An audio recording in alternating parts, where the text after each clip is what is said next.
أعوذ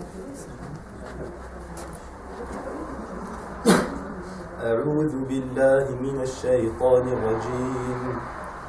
بسم الله الرحمن الرحيم. الحمد لله الذي خلق السماوات والأرض وجعل الظلمات والنور ثم الذين كفروا بربهم يعدلون. هو الذي خلقكم من طين ثم قضى أجلا وأجل مسمى عنده ثم أنتم تمترون. وهو الله في السماوات والأرض يعلم سركم وجهركم ويعلم ما تمترون. صدق الله العظيم.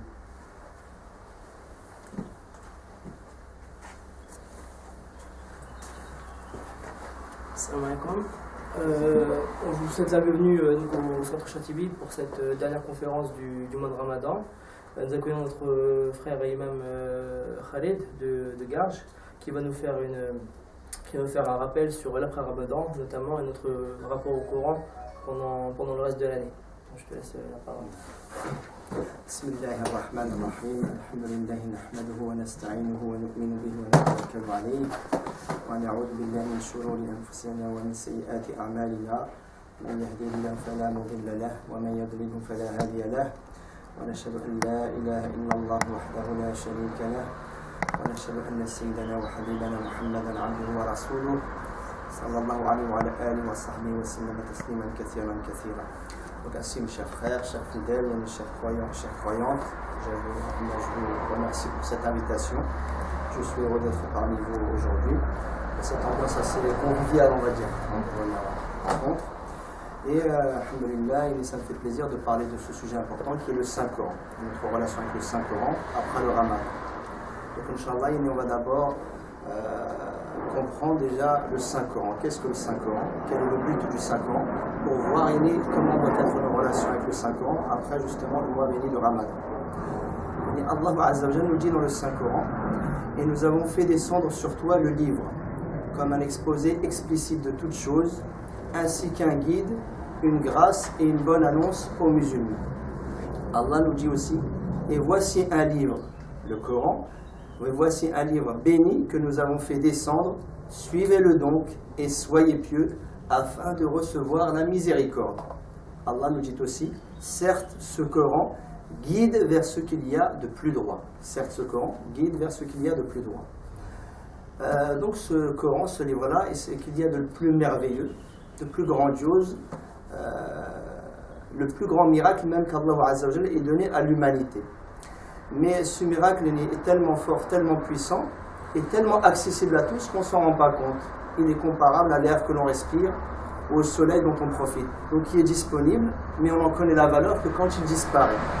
Et c'est ça la force du Saint-Coran.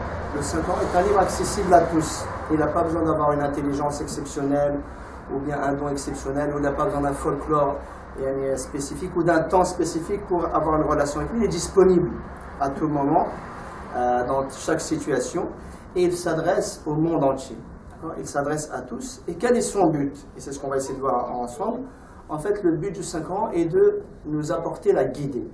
Le but du Saint-Coran est de nous apporter la guidée à travers la transformation qui va nous faire subir, soit dans notre cœur, dans notre moralité, dans notre comportement, dans notre caractère, et nous amener dans ce qu'on appelle les ténèbres de l'ignorance, de tout ce que l'on connaît comme égarement, vers la lumière, de la guidée, de la droiture, et peut-être même nous apporter l'excellence, nous amener vers l'excellence. Et comme je disais, c'est comparable au soleil. Ce livre-là est comparable au soleil, mais de même que la lumière du soleil, la chaleur du soleil, on n'en profite que si on y est exposé, la même chose pour le Saint-Coran.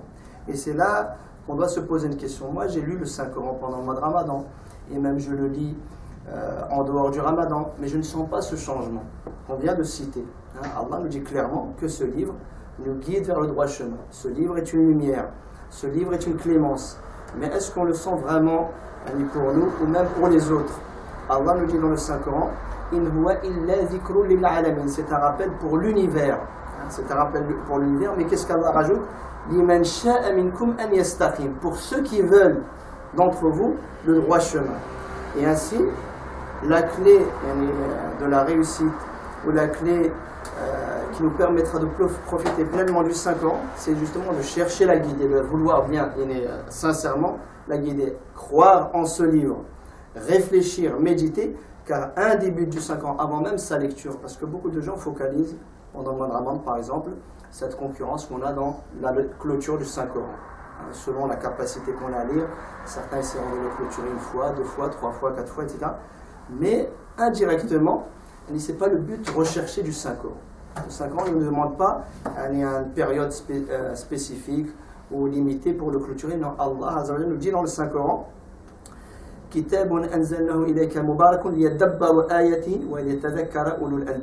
voici un livre béni que nous avons fait descendre vers toi afin qu'il médite sur ces versets et que les doués d'intelligence réfléchissent. Et donc de ce verset-là, on comprend clairement que le but par excellence de la finalité du 5 ans, c'est de réfléchir et de méditer sur ces versets.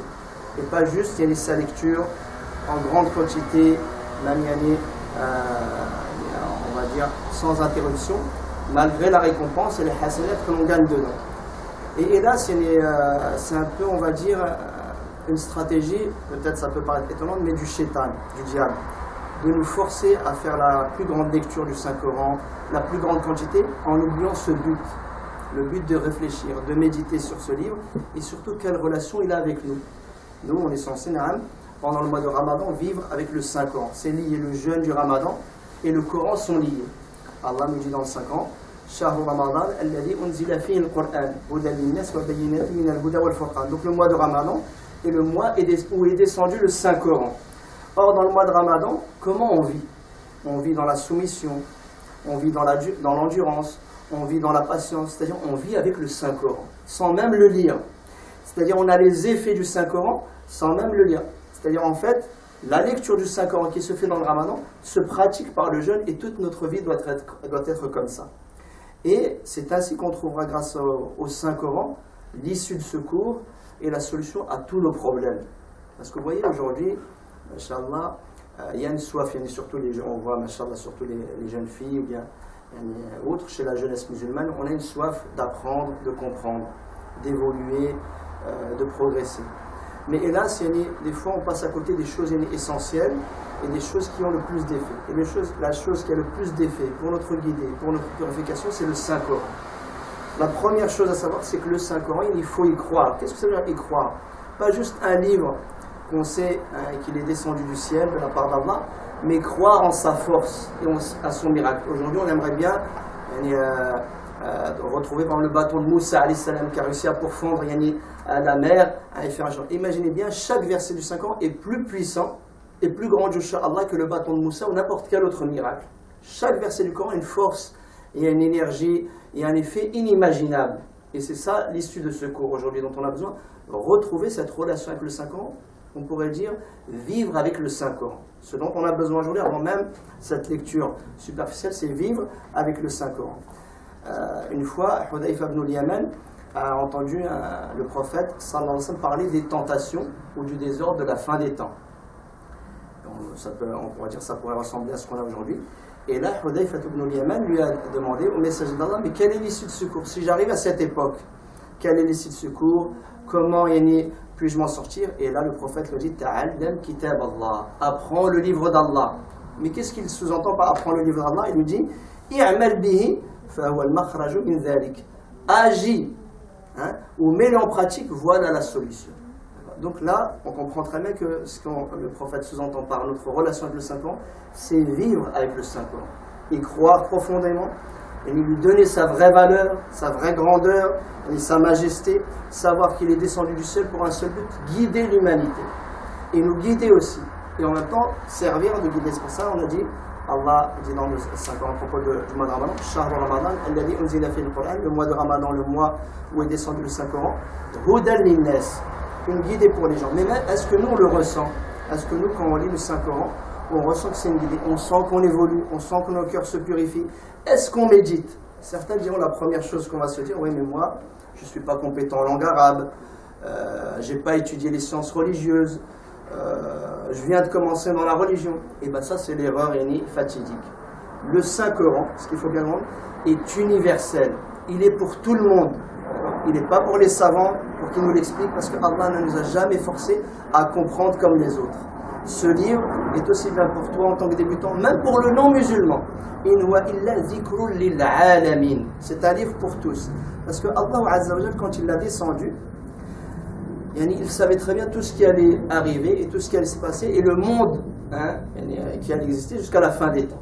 Et Allah a descendu ce livre pour chaque personne, pour chaque individu, et aura le même effet. Donc le Saint-Coran a le même effet sur le savant, aussi bien sur le savant que l'ignorant, le débutant, que celui qui est ancien dans la pratique, la femme que l'homme, le jeune que le moins jeune. Le Coran a le même effet. Il n'y a qu'une seule condition, y croire fermement et méditer, avoir une relation profonde avec chaque verset du Saint-Coran. Vivre avec le Saint-Coran, le sentir comme un livre de la part d'Allah qui est venu pour le guider de chacun. Comme je disais, souvent aujourd'hui les gens, à cause de ce monde de stress, on va dire, même il y a d'anxiété, on est plus sous pression, même que ce soit par rapport à la famille, par rapport au travail. Et on voit beaucoup de gens, soit faire appel au psychiatre ou autre, pour justement remédier à leurs maux, etc. Allah nous a donné le meilleur remède. On a dit le Saint-Coran, qui est une guidée et une guérison. Quand je dis une guérison, c'était pas le genre de livre qu'on va se servir, on va servir comme une incantation, on va le lire pour guérir des maladies. Non, c'est une guérison quand on comprend son sens. Allah s'adresse à nous, à chacun d'entre nous. D'accord? On n'a pas besoin, comme je dis, d'être savant. Même, on voit, à l'époque du prophète, la langue arabe elle-même, même c'est un autre sujet, mais n'était pas une condition pour comprendre le Saint-Coran ou pour accéder à la guidée. C'est ça qui est important. Parce qu'Allah savait très bien que tout le monde ne serait pas arabophone. Et même, on voit que la proportion des vrais arabophones, elle se compte sur le bout des doigts aujourd'hui, et encore plus dans le monde, avec la mondialisation et autres. Donc Allah le sait très bien. Allah a mis dans ce Saint-Coran une force qui n'est pas liée au texte lui-même. Et c'est ça qui est important. Allah, il nous invite à son sens, méditer son sens. Et c'est ça la force du Saint-Coran, c'est dans son sens. Ce qu'Allah nous dit dans ces versets-là. Et ça, c'est accessible à tous. La majorité du Saint-Coran, qui nous parle des récits des prophètes, qui nous parle de certaines sagesses, certaines exhortations, sont accessibles et compréhensibles de tous. Le reste, regardez bien la culture du Saint-Coran, ce qu'on appelle le fiqh aujourd'hui, où on a focalisé toutes les études religieuses. Dans le Saint-Coran, c'est que 10%. 10% du Saint-Coran est basé sur le fiqh, ce qu'on appelle la jurisprudence. Et aujourd'hui, la culture musulmane est telle que non, tout est dans le fiqh. Din, c'est dans le fiqh. Dans la culture du Coran, non. Allah, pour lui, ces questions-là sont secondaires. Elles ne sont que 10% du Saint-Coran. Et encore plus que ça. Alors regardez, on veut dire qu'on s'est éloigné de l'âme du Saint-Coran. Et c'est ce qui fait aujourd'hui notre perte, ce déséquilibre. On n'arrive plus à trouver notre voie. C'est qu'Allah a descendu ce livre, c'est la voie droite. C'est le livre par excellence.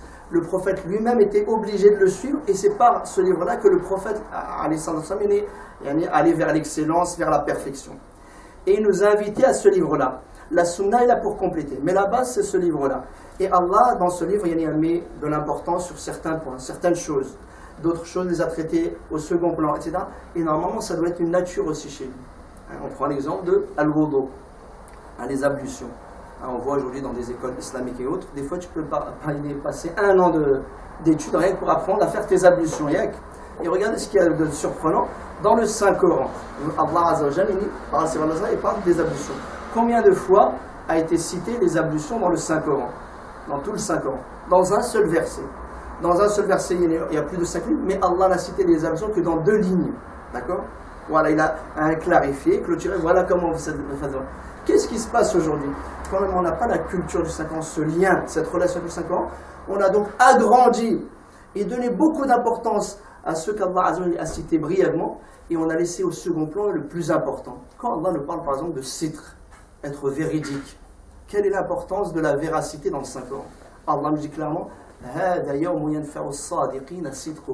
voilà le jour où ne seront sauvés, c'est-à-dire le jour du monde, que ceux qui sont véridiques.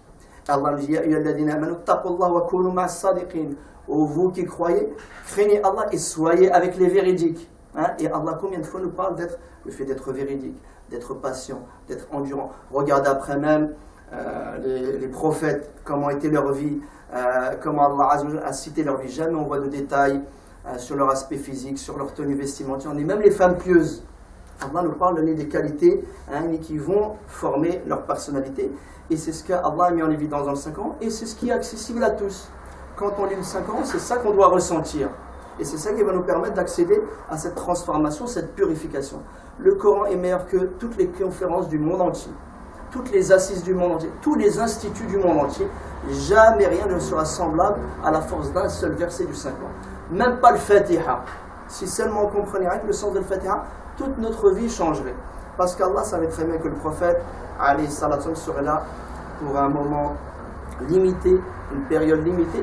Donc il a laissé après lui la meilleure des causes de la guidée, la meilleure des causes de la réussite, le meilleur moyen d'accéder au bonheur, le Saint-Coran. Et il est maintenant accessible à tous. C'est peut-être pour cela d'ailleurs qu'on n'en profite pas assez. On veut toujours se diriger vers les exégèses, les explications, ou bien une conférence d'un cheikh qui va peut-être me faire comprendre. Non, le Coran s'adresse à toi. Toi, tu peux même le comprendre mieux que quelqu'un d'autre. Parce que le Coran se comprend, c'est vrai, avec une certaine méthode de réflexion, mais aussi avec le cœur. Le Coran interpelle ton esprit. Et regardez souvent dans les livres, quand on regarde par exemple le hadith, souvent ça a été mis de côté ça. Dans le hadith, il n'y a aucun chapitre sur la raison, la réflexion, la méditation. Tout, comme je disais au début, ça commence par les ablutions, des fois 2-3 tomes sur les ablutions. Mais alors que dans le Saint-Coran, qu'est-ce qu'on a? La'allakum tatafakkarun, la'allakum ta'qilun. Ainsi, vous êtes invités à réfléchir, invités à méditer. Pour les gens doués d'intelligence, des centaines de versets qui parlent de ça. Comme si Allah voulait réveiller quelque chose en nous, nous donner de l'importance, croire en nous-mêmes, grâce au Saint-Coran. C'est pour ça la première chose que le Saint-Coran te donne, l'espoir, la force, que tu peux réussir, que tu peux accéder, quels que soient tes moyens. Et ça, cependant, c'était connu chez les compagnons. Regardez, on prend l'exemple de Abdullah ibn Omar, il nous dit à l'époque comment il vivait avec le Saint-Coran. Il disait à l'époque, d'abord, on avait la foi. On apprenait la foi, puis on apprenait le Saint-Coran.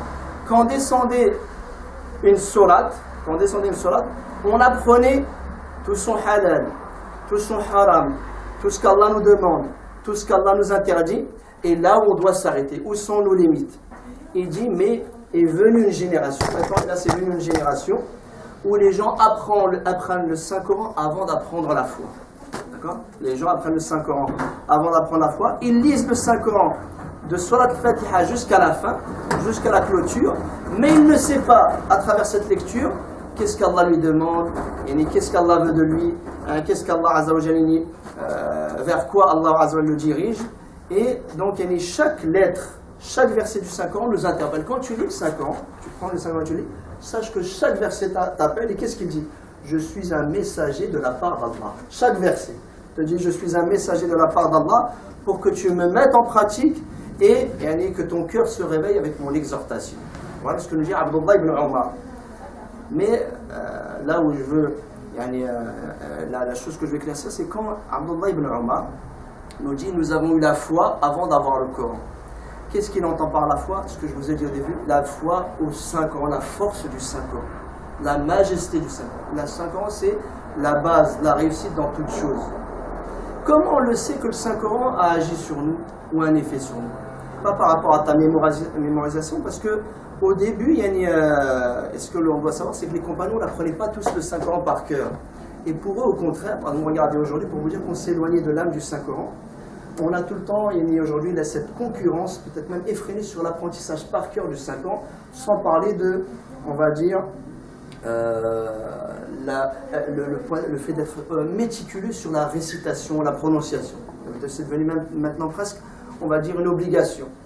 Or, il faut bien comprendre que apprendre le Saint-Coran par cœur, apprendre à lire le Saint-Coran, tout ce qui concerne le tajwid, etc., même si c'est très bien, c'est juste des causes et des moyens.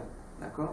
Ce n'est pas un but en lui-même. Ce sont des causes et des moyens pour arriver au but qui est comprendre le Saint-Coran. Comprendre ce qu'Allah nous demande. Jamais les compagnons n'étaient aussi méticuleux qu'on l'est aujourd'hui. Et il n'y avait pas ce qu'on appelle ces concurrences dans le Saint-Coran, la fierté de voir les enfants prendre le Saint-Coran. Au contraire, regardez bien. Encore Abdullah ibn Omar, qu'est-ce qu'il nous dit? Il nous dit, le meilleur d'entre les compagnons, à l'époque du prophète, le meilleur d'entre les compagnons, n'apprenait du Saint-Coran qu'une sourate ou deux. N'apprenait du Saint-Coran qu'une sourate ou deux, mais ils avaient la pratique. C'est-à-dire, ils connaissaient peut-être par cœur une sourate ou deux, mais ils avaient la pratique de tout le Coran. D'accord ? Mais ils avaient la pratique, Il dit, viendra une époque à la fin des temps, où tout le monde apprendra le Coran, aussi bien l'enfant que l'aveugle, mais il n'y aura plus de pratique. Aujourd'hui, nous, on est fiers, souvent, on reçoit à travers Internet, regarde un enfant, il a 5 ans, il connaît le Coran par cœur, regarde comment il récite, on dit, waouh, machallah. Imagine à l'époque des compagnons, pour eux, c'était un drame.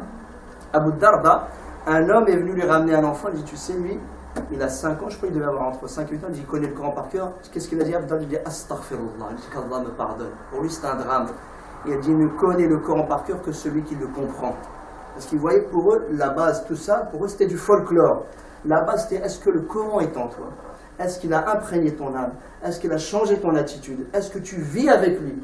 Même si peut-être c'est vrai que ta lecture reste modeste, ou on va dire, limitée. D'accord? Tout est, est-ce que c'est en toi? Et c'est exactement comme ça qu'était le prophète alayhi salatu wassalam. Le prophète alayhi salatu wassalam nous demandait de vivre avec le Saint-Coran par sa lecture, c'est la première porte, par la compréhension, puis la pratique. D'accord?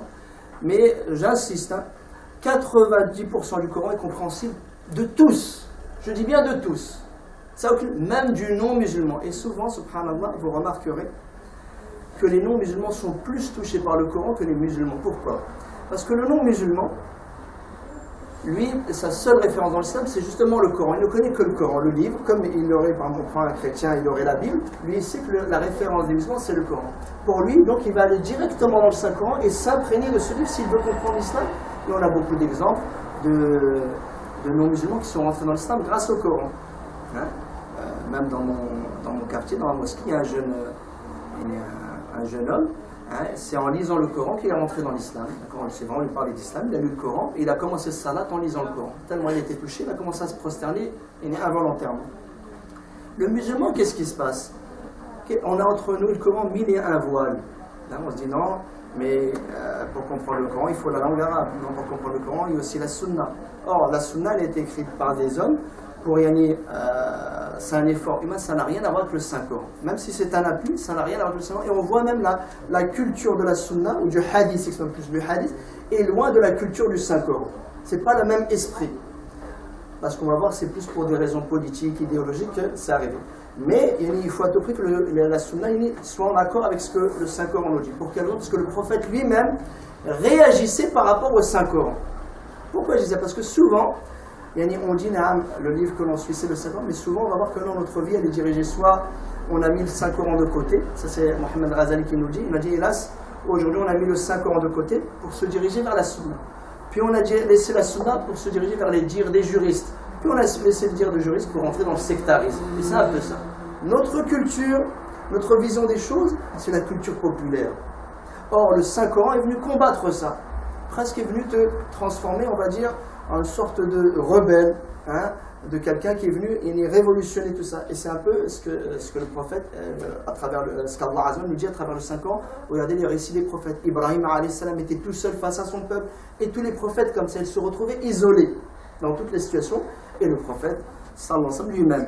Mais qu'est-ce qui s'est passé? Quel est le vrai effet du Saint-Coran? Et on va voir pour savoir comment continuer une relation avec le Saint-Coran après le Ramadan. Le prophète alayhi salam, sa vie, sa personnalité s'est mélangée au Saint-Coran. Il est devenu l'expression du Saint-Coran humainement. C'est l'expression du Saint-Coran. Sa vie, sa personnalité, son attitude, son expression, toute sa vie était le Saint-Coran. C'est-à-dire, il lit le verset, il s'imprègne de la lumière de ce verset et il exprime ça par ses actes. Allah nous dit dans le Saint-Coran, Qad anzalallahu ilaykum dhikra, Allah fait descendre sur vous un rappel, Rasula, le messager, ou un messager. C'est-à-dire, Allah a lié le rappel qui est le Saint-Coran au messager ensemble dans la même phrase pour dire voilà, le rappel et le messager c'est la même chose. Lire le Coran ou regarder le prophète c'est la même chose. Est-ce que c'est le même cas pour nous? Est-ce que quand on se regarde, on voit le Saint-Coran, des fois, tu es en train de lire le Saint-Coran, tu as besoin un peu de tranquillité chez toi, tu lis le Saint-Coran, il y a des enfants qui font du bruit. Au moment où Allah te dit dans le Saint-Coran de faire preuve de patience, d'endurance, de douceur, Allah te demande, tu cries aux enfants, hey! Tu es presque à les frapper, tu te lèves les frapper, tu fais un scandale, alors que tu es en train de dire sur la patience, l'endurance, et après tranquille tu dis ça, après tranquille tu dis ça, et ça c'est pour vous prouver qu'on est loin du contexte ou de l'esprit du Saint-Coran. À un moment, chaque verset changeait les compagnons, et de même le prophète, alayhi salatu wassalam, ce sont des versets évidents, clairs. Donc le prophète était un Coran qui marchait. J'ai entendu une histoire comme ça où ils disent que c'était en Allemagne, il y avait un musulman justement qui a invité un Allemand à l'islam, et il lui a donné un exemplaire du Saint-Coran traduit. D'accord ? Bon, c'était quelqu'un de très cultivé, etc. Et il l'a lu, je ne sais pas, en 1 ou 2 semaines, et lui a rapporté le Coran, il dit franchement c'est un livre formidable. Il dit c'est un livre formidable, entre moi et l'islam, il n'y a pas grand-chose, mais il a dit il reste juste un détail. Il dit j'ai vu personne qui ressemble à ce livre.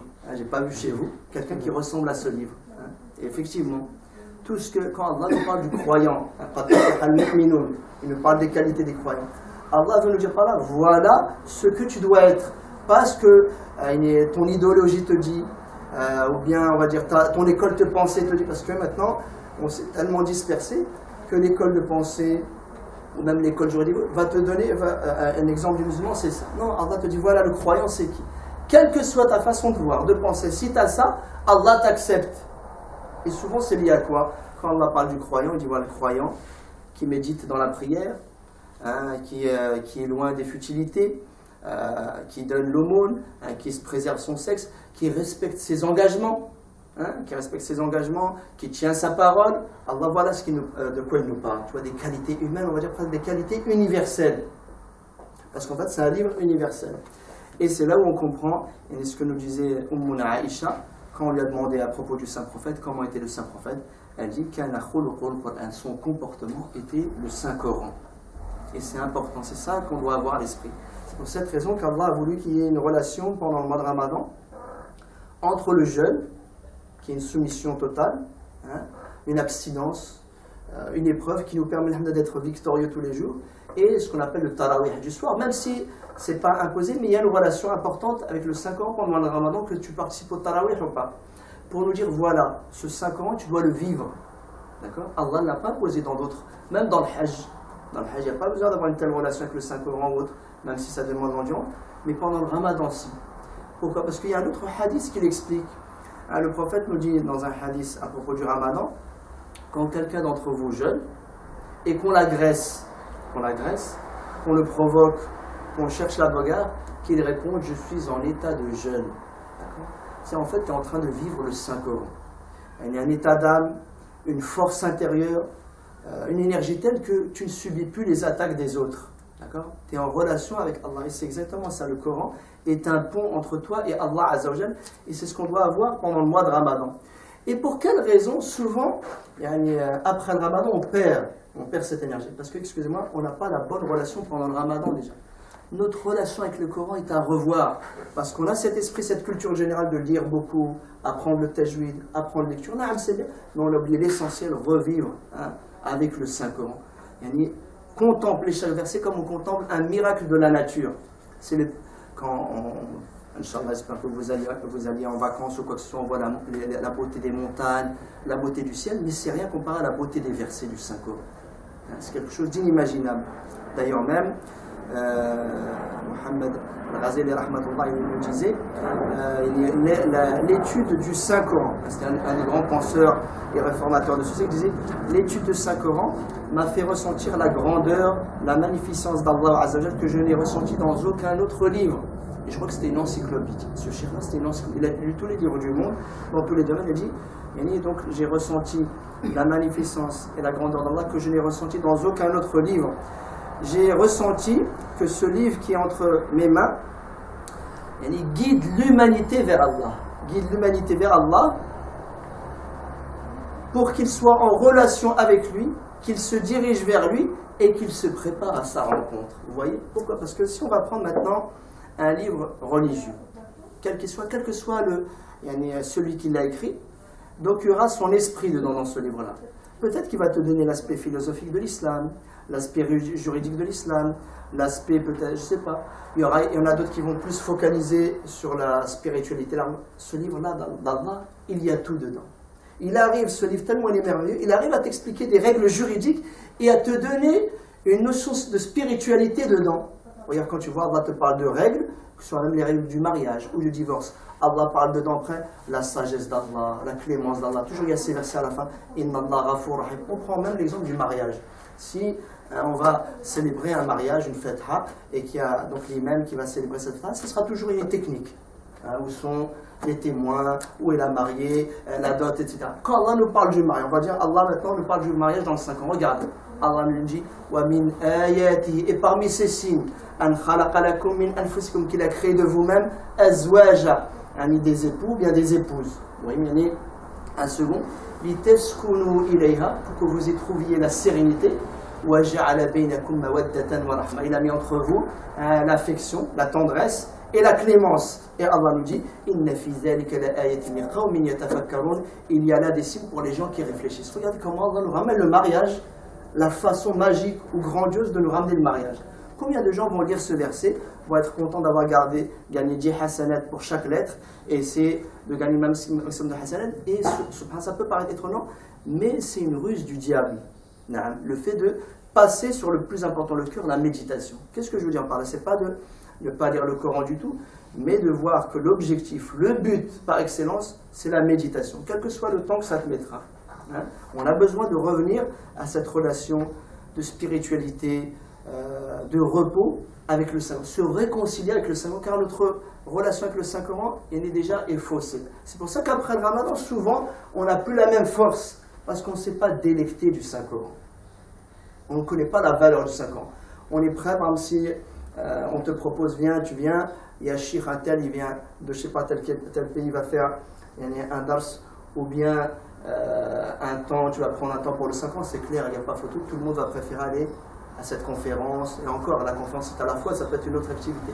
Normalement, pour pouvoir garder une relation avec le Saint-Coran, on doit aimer rester avec le Saint-Coran, ne serait-ce que ces 10 minutes, plus que le monde et ce qu'il contient. C'est ça, Allah veut te faire accéder, Allah veut te faire accéder à cette saveur. Le Coran, normalement tu le lis et tu y trouves une saveur. Si tu te l'imposes, tu le lis parce que tu te l'imposes, jamais tu arriveras au but. Allah nous dit, celui qui veut, celui qui cherche vraiment, avec son cœur, comme l'a dit Ibrahim, il faut qu'il y ait une relation de cœur avec le Saint-Coran. Et ça peut être accessible à tous. Si on se dit, voilà, ce livre s'adresse à moi.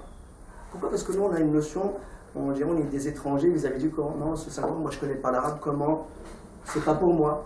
Mon niveau de religion il est médiocre, c'est pas pour moi. Non, c'est faux.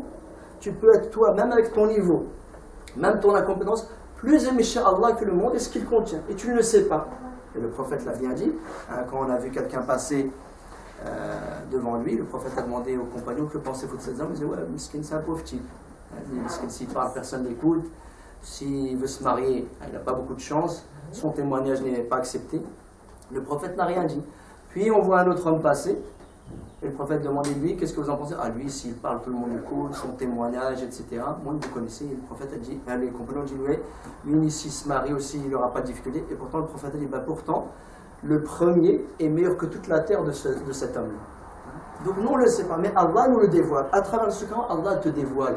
Allah te rend positif, combatif, résistant, patient, endurant. C'est ça que le Coran doit faire revivre en toi. Par chaque verset. Et il n'y a pas de verset ou de sourate meilleur que d'autres. Chacun va trouver son repos dans une sourate par rapport à d'autres. Comme il y a ce compagnon qui récitait à chaque sourate, c'était lui-même, et qui récitait dans chaque unité de prière, Qul huwa Allahu ahad, il rajoutait Qul huwa Allahu ahad. Et ça aussi, ça peut nous faire comprendre la notion de bid'a qui est un peu faussée aujourd'hui. Il l'a fait sans demander consultation au prophète de lui-même. Il n'a pas demandé au message d'Allah, est-ce que le prophète le faisait? Non, de lui-même, il est messager, il dit je l'ai fait dans la salat. Donc, les compagnons ont été voir le messager d'Allah, n'ont pas dit ouais, on a un innovateur, il nous ramène Qul huwa Allahu ahad. Ils ont dit ouais, messager d'Allah, on ne sait pas ce qu'il lui prend. À chaque unité de prière, il récite alhamdulillah, une sourate et il rajoute Qul huwa Allahu ahad. Le prophète, est-ce qu'il lui dit ouais, mais t'es sorti du minhaj? Elle lui dit t'es sorti de. Le prophète lui dit mais pourquoi tu fais ça? Il dit parce que j'aime cette sourate, parce qu'elle évoque les qualités d'Allah. Qu'est-ce qu'il a dit le prophète? Le prophète lui dit Allah t'aime comme tu aimes cette sourate. Vous avez vu ça? Allah t'aime comme tu aimes cette sourate. Est-ce que nous on aime le Coran? Est-ce qu'on a cette relation avec chaque verset du Coran? C'est pas obligé d'aimer tout le Coran, mais il y a des passages, chacun selon sa force, selon son caractère, parce que chacun a un caractère différent. Ils sont un peu plus coincés que d'autres, un peu plus épanouis, un peu plus ouverts. Tu vois, Souleymane, il rigole quand il voit une fourmi parler, etc. Et d'autres prophètes, non, ils sont un peu plus durs, comme Moussa, mais c'est le caractère des prophètes. Il a carrément cassé les tables. Allah, il a inscrit ces tables, il les a cassées quand il s'est énervé, il les a brisées. Enfin, donc il y a des sourates qui vont plus t'imprégner que d'autres. Il y en a d'autres, vraiment, ils vont atteindre la degré où chaque verset va l'emporter, comme il est. Et pour quelle raison? Parce que c'est vrai, comme je dis, ils avaient foi en ce livre. Et ce mois de Ramadan doit nous rapporter la foi en ce livre.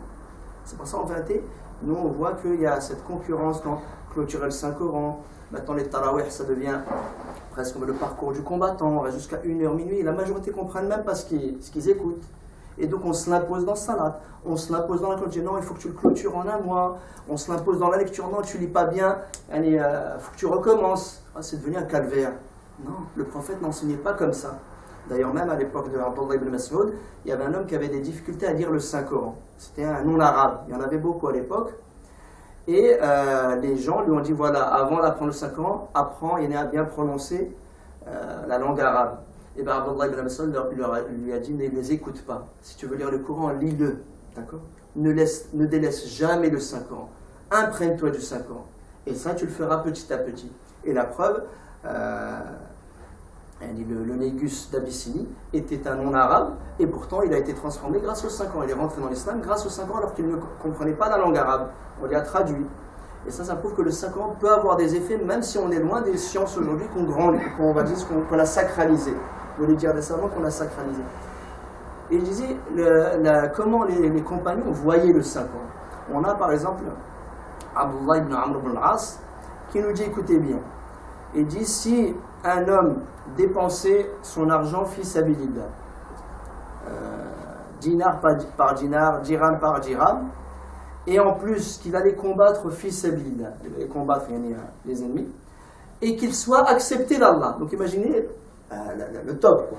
Tout son argent fi sabilillah, il est où? Il est au combat fi sabilillah, et il est accepté. Vous savez ce qu'il nous dit, Abdullah ibn Amr ibn al-As? Il nous dit, alors que moi, pendant que moi, lui, sa journée elle est là-bas, moi, je suis en train de réciter le livre d'Allah. La nuit, je récite le livre d'Allah jusqu'au matin. Et lui, toute la nuit, il dépense son argent jusqu'au matin. Et moi, je suis accepté. Je préfère ce que je fais que ce qu'il fait. Sa relation avec le Saint-Coran. Mais pour quelle raison? Parce que c'était une relation d'amour. Il ressentait des choses. Et pas seulement. Il faisait ressentir aux autres. Voilà, vous voyez, par nous, c'est vrai, aujourd'hui, il y a des lectures du Saint-Coran qui nous impressionnent. Mais est-ce que c'est lié au Coran lui-même ou à la voix? Parce qu'à cause du passé qu'on a par rapport à la musique, à le hip-hop, etc. Donc nous, on cherche un peu ce qui ressemble à ça. Et on croit qu'on est...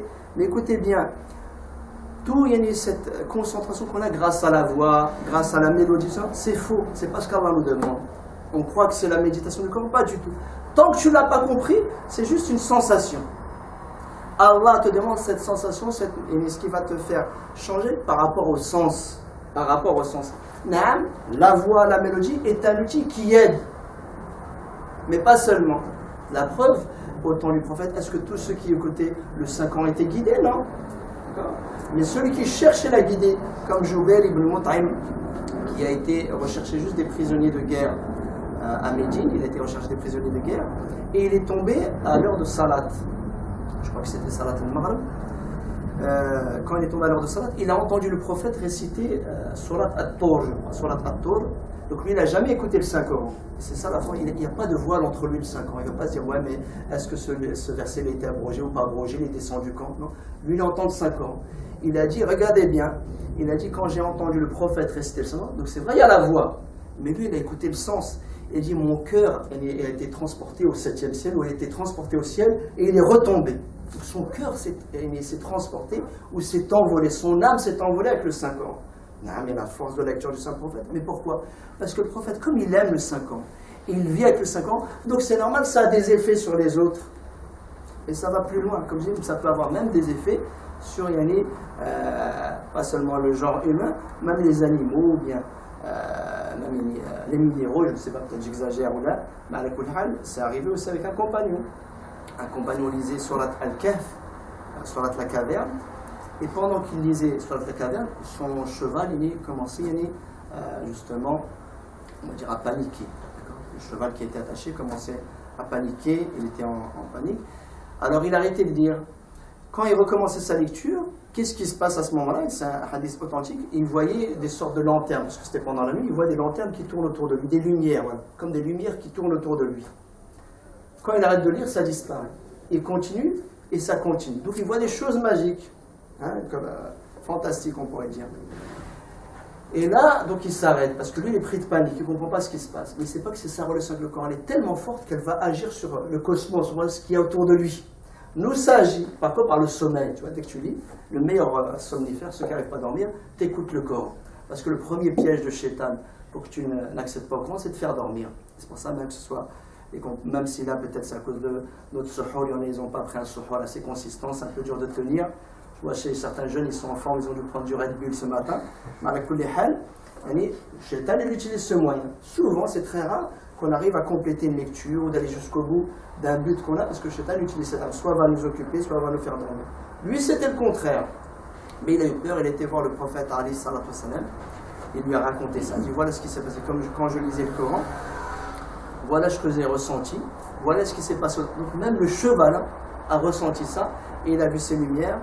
Le prophète le dit, voilà la sérénité qui est descendue avec ta lecture du 5 ans, mais il lui a dit, si tu aurais continué, tu aurais vu des choses encore plus merveilleuses, hein, des choses fantastiques qu'on peut, hein, qui peut-être même Harry Potter n'aurait pas fait mieux. Ça, est-ce qu'on le ressent nous? Depuis des années, on a cette lecture avec le 5 ans, est-ce qu'on le ressent? Non, parce qu'on est rentré dans la masse. Les gens, voilà la façon dont ils vivent.